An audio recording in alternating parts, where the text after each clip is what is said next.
Hello students, today we will do the next part of origin of life.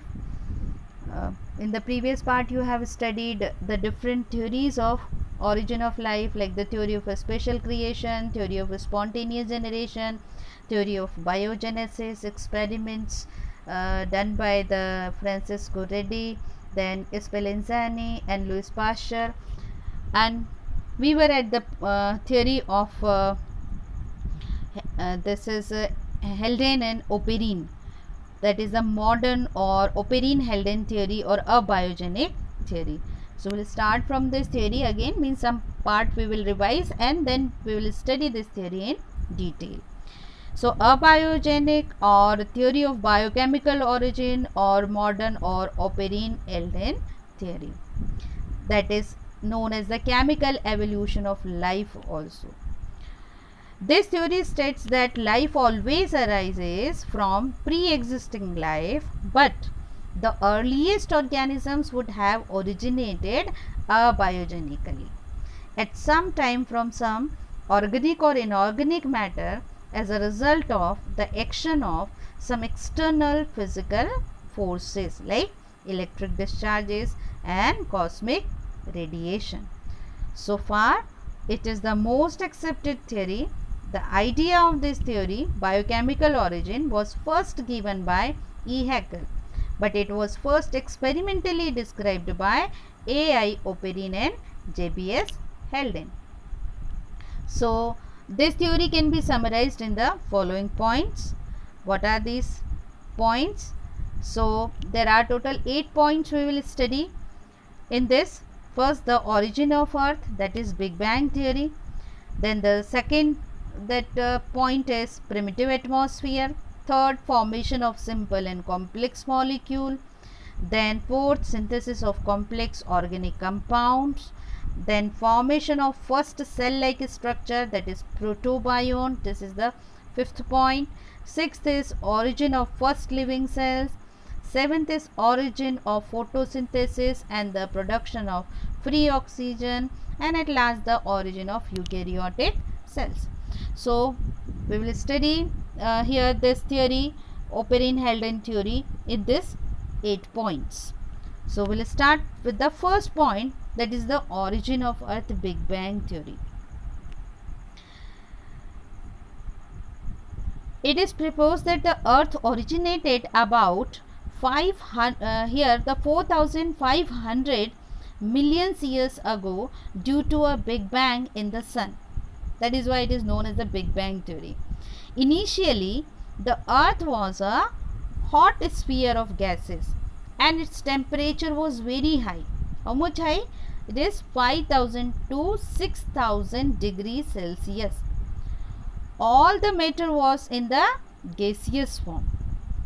As the Earth began to cool, its matter began to cool, and then it started to begin to condense, so that solids, liquids as well as the gases could coexist. And with the cooling of Earth, heavier elements like iron, nickel, aluminium, silica, they got settled down and the crust of the Earth was formed after the cooling. The lighter substances formed the primitive atmosphere of the Earth. So, the primitive atmosphere of the Earth started to form. Due to the condensation of water vapors, there were rains for centuries, forming large masses of water which developed into oceans. So, this is the first point, origin of Earth, that is Big Bang theory. Now, we will see the primitive atmosphere. Conditions on the primordial Earth about 4,000 million years ago were completely different from those found today. The Earth's atmosphere was reducing and not oxidizing as it is today. Large quantity of hydrogen, you can see here, large quantity of hydrogen, then methane and ammonia carbon dioxide, nitrogen and water vapor, they were present in the primitive atmosphere. There was no free oxygen. There was no free oxygen. You can see here the methane, water, carbon dioxide, ammonia, hydrogen, nitrogen. It was reducing atmosphere. There was no free oxygen. Oxygen was present in the form of water, carbon dioxide, carbon monoxide. You can see here. So this is present in the here the compound form with the other molecules. Energy was available in the form of electric discharge and ultraviolet rays. This reducing atmosphere is essential for the abiotic synthesis. This atmosphere on the primordial earth, it was reducing one. It is because there was no free oxygen. Instead, there was an abundance of reducing gases, hydrogen, ammonia, etc. And due to absence of this free oxygen, burning and oxidation of the substances was not possible. And these conditions were ideal for the formation of compounds necessary for the origin of life. Now, in the next that step, formation of simple and complex molecules has taken place. So UV rays, that is the ultraviolet rays, here the cosmic radiation and the lightning, they help to form various combinations of the elements, resulting in the formation of the gases like ammonia, methane, carbon dioxide, and compounds like cyanides, phosphate, other compounds are also formed. These are the simple compounds. These compounds on further reactions resulted in the formation of the primary organic molecules. Which are the primary organic molecules? These are the nitrogenous bases, amino acids, fatty acids and glycerols. These compounds came to the earth along with the rainwater and resulted in the formation of more complex organic compound. You can see nucleotides, lipids, polysaccharides, proteins. Okay, so these more complex compounds, they are formed in the oceanic water and they formed primordial soup. This oceanic water containing these organic molecules was described as the hot dilute soup by the Haldane. Haldane called this the hot dilute soup. So this sugar, fatty acid, glycerol, amino acid, purine, pyrimidine, these are the bases. They further formed these complex organic molecules in the ocean water. And here Haldane called the oceanic water as hot dilute soup because it contained a heavy mixture of complex compound dissolved in the water. First, these all compounds were in the atmosphere. Then they came along with the rainwater, and they came, and in the oceanic water complex organic compounds were formed. Now, in the next step, we will study the synthesis of complex organic compounds. How are complex organic compounds formed here? So, complex organic compounds such as polysaccharides, nucleotides, lipids, proteins and nucleic acids are formed. Like pentose sugar plus nitrogenous bases, phosphates, together they combine chemically and form the nucleotides. Nucleotide units like DNA and RNA, ATP and coenzyme, they are formed by the nucleotide units. Monosaccharides, they formed the oligosaccharides and the polysaccharides. You know, monosaccharides, these are the monomers of the carbohydrates. Fatty acids and glycerol together, they combined chemically and formed lipids. Amino acids, they combined together and formed polypeptides, proteins and the enzymes. So in this way, chemical reaction in oceanic water has taken place and the formation of complex compound here took place. Now, Synthesis of complex organic compound has taken place due to the UV rays, cosmic rays, electric discharge. Again, it stimulated this simple organic compound to form the complex organic compound.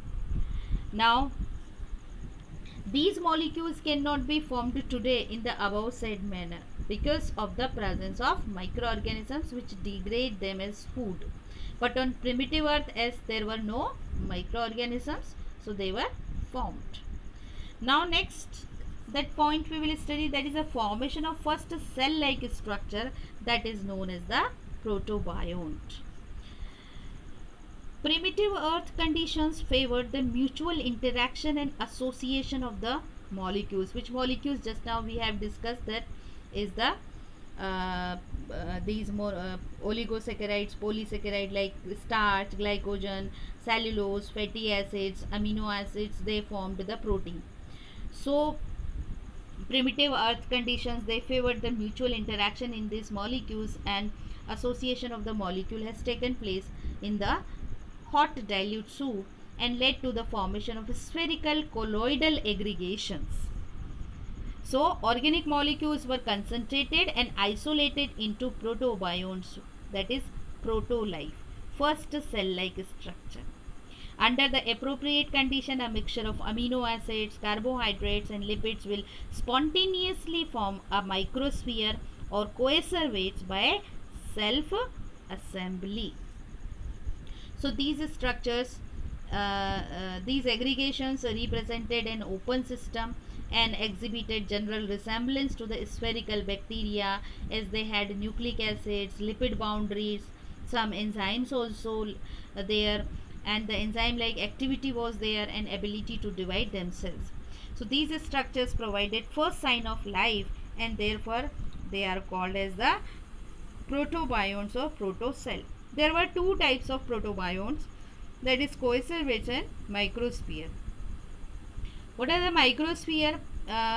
In water, short chains of amino acids can gather into the tiny droplets, and they had an outer lipid layer also. So microspheres consisted of organic compounds and water.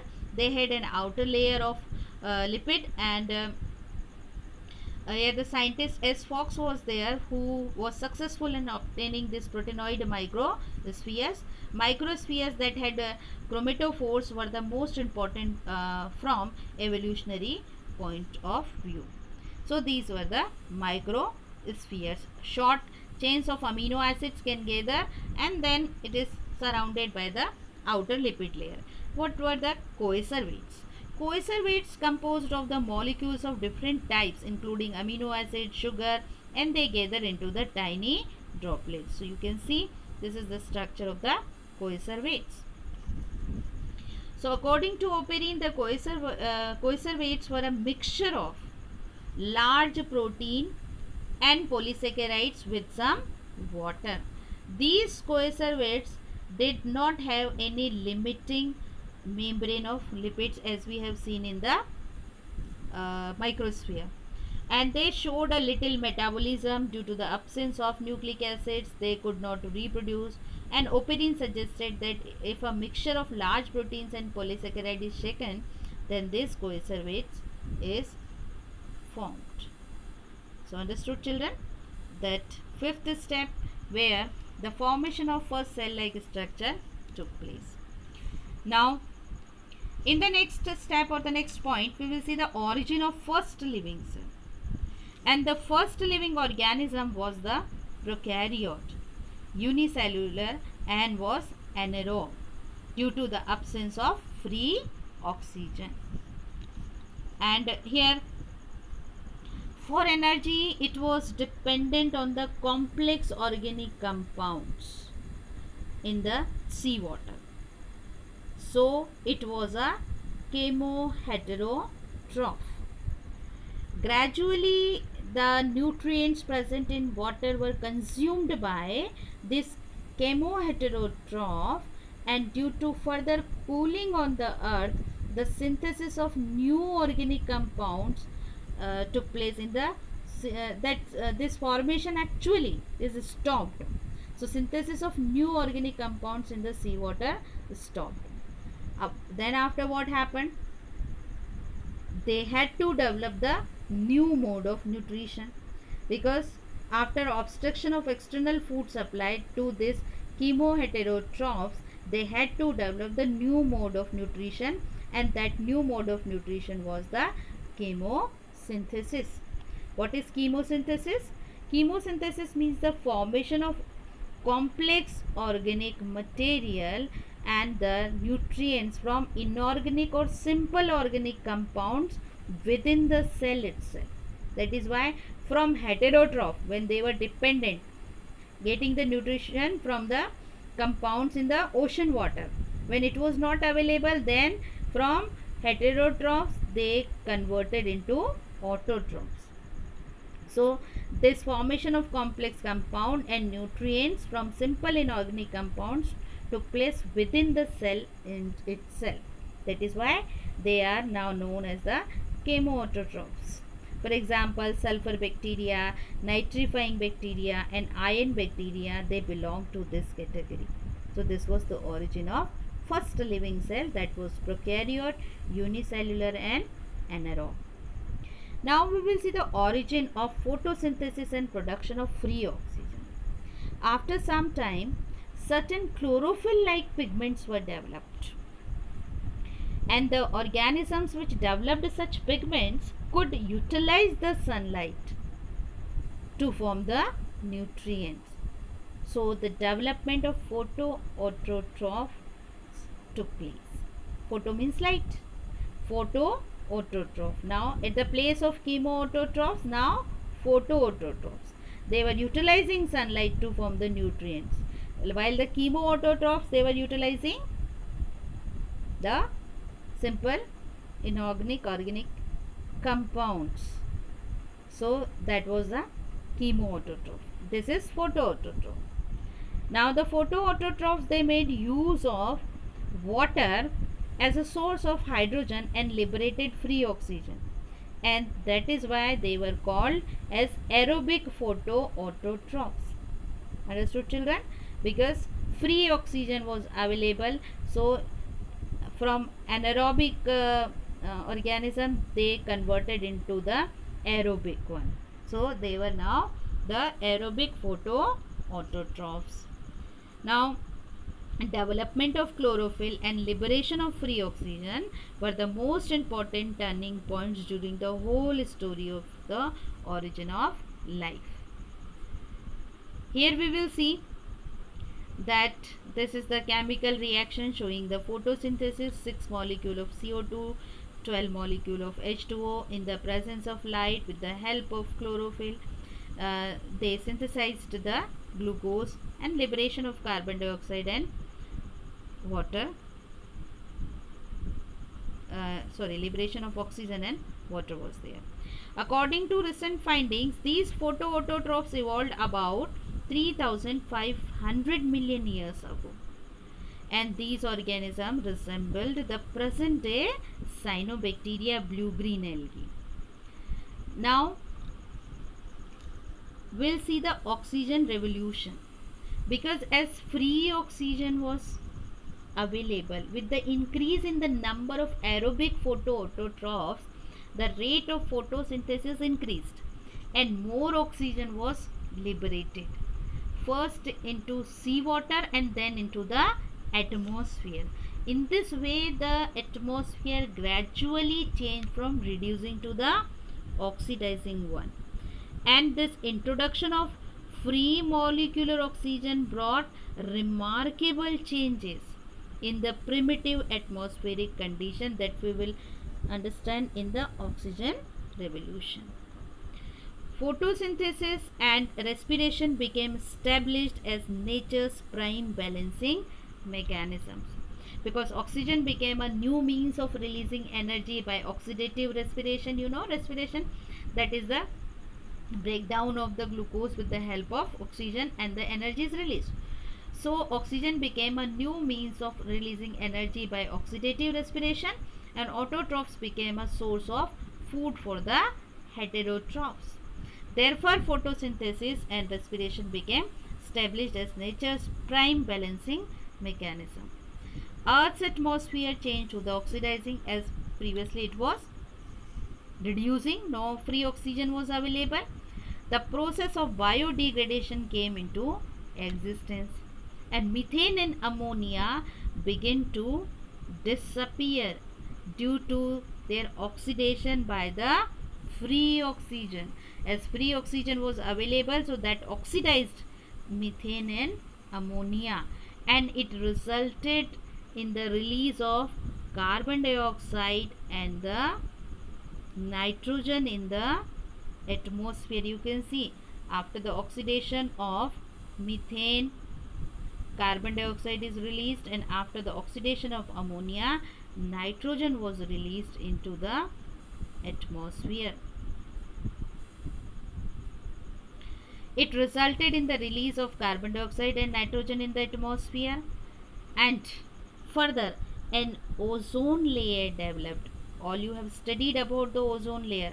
So an ozone layer developed by the change of oxygen to the ozone, O2 to O3, due to high energy cosmic radiations and UV rays. This layer prevented the entry of UV rays to Earth. And with the appearance of oxygen, the process of origin of life forms stopped, because free oxygen oxidized most of the intermediate products formed in primitive atmosphere. This means that a reducing atmosphere is necessary for abiotic origin of life. So understood, children, the seventh point, where the origin of photosynthesis and the production of free oxygen took place. Now the last point, we will study the origin of eukaryotic cell.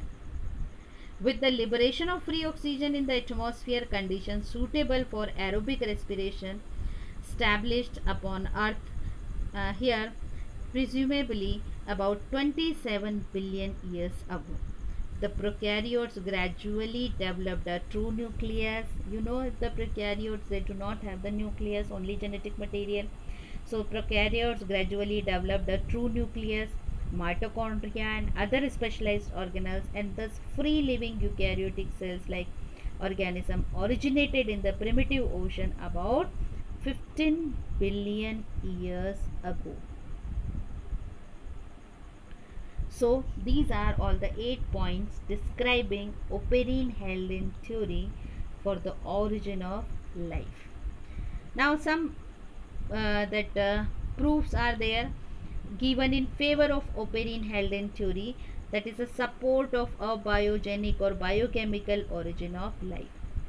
This biochemical theory of origin of life is the best accepted theory, as it has been confirmed by a number of experiments and facts. Some important ones are the Miller-Urey experiment.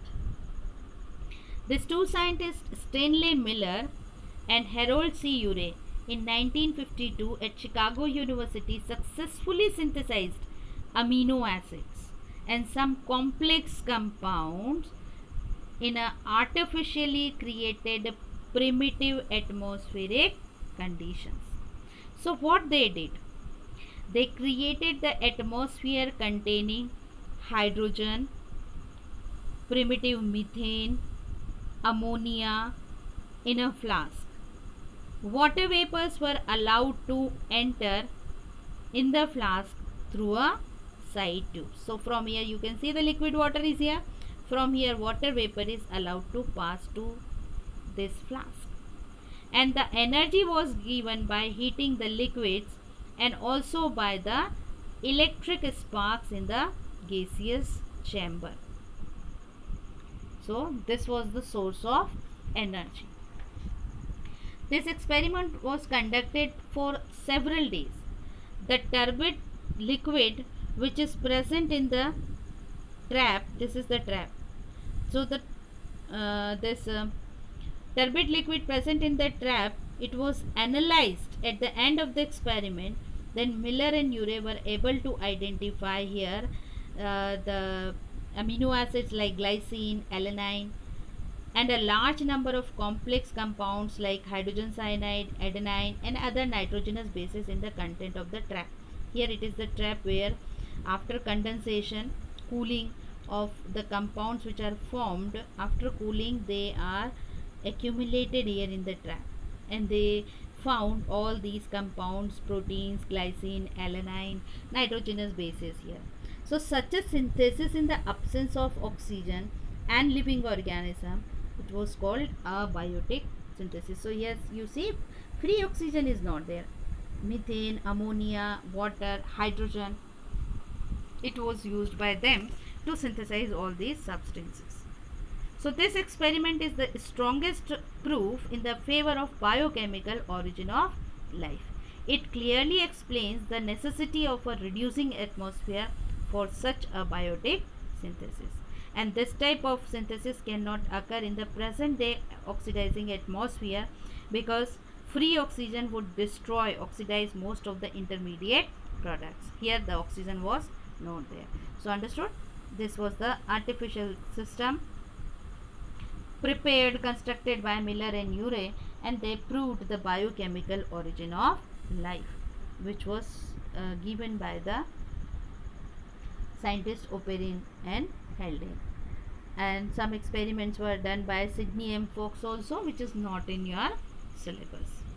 So here this experiment is completed, and this was in the support of the biochemical origin of life. Now, Lederberg was the scientist who summarized the entire process of origin of life and evolution in 3 major steps. What are these 3 major steps? These are the chemogeny.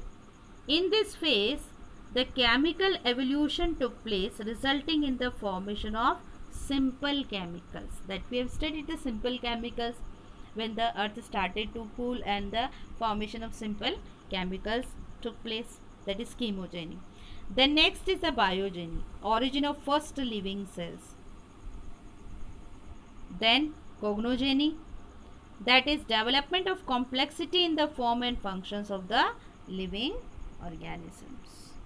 So understood, children? In this way, the origin of life, this part is completed. You revise it from